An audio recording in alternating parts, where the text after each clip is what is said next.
I'm calling this one the band external rotation uppercut. So the setup, I'm gonna have my arms kind of right at 90 degrees here. Everything is straight line, and I want the band anchored roughly at that height. A little lower maybe is okay. And then I'm gonna start with no tension on it, and I'm gonna take a step to the side, getting some tension on it. As I do that, I want to maintain this alignment. I don't want to let the band pull me inwards. I also don't want my shoulder to pop out like that. I don't need it to be locked backwards in this one, but I want to feel some muscles kick in here so that way my arm stays there without my shoulder moving forward. From there, the exercise is I'm going to send my fist forward and up. So forward and then up in kind of a sweeping motion and back down. Okay, so I'm not going directly into an overhead press. I'm going forward and then up and back down. What I'm looking for in this one is that as I go forward and up, everything stays in a straight line, okay? My elbow doesn't flare out to the side. I don't flare my wrist out. I'm not kind of trying to use my neck or my low back to help. I call it the uppercut because I'm imagining I'm popping somebody taller than me right in the chin. I would do that. I wouldn't do this, okay?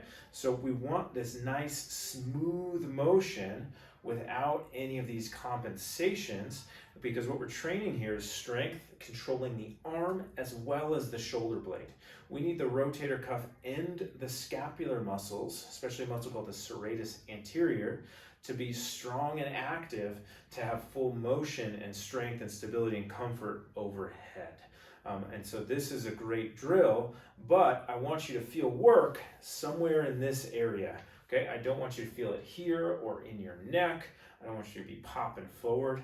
And so we're gonna start slow, starting here, and you're only gonna progress as high as you can without any compensation.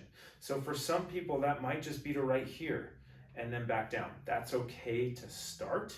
And then ideally we're progressing. We don't have to go all the way overhead. That's about my range until I start to lose it.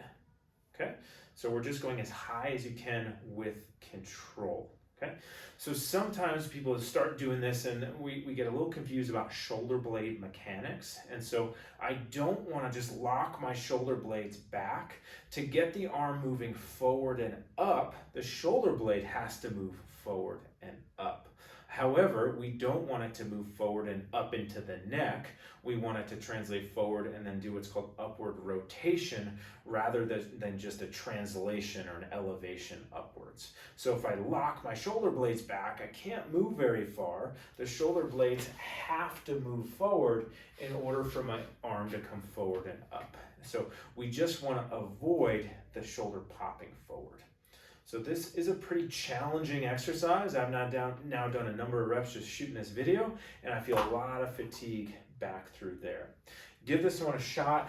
If you don't have a door anchor here, you can use a heavy desk or a bed or something. You can kneel down and do it. You can use a pillar or a squat rack, whatever you have. This works great as a rehab exercise, also great as a warm-up or an accessory drill in any of your strength programs for some shoulder health and stability.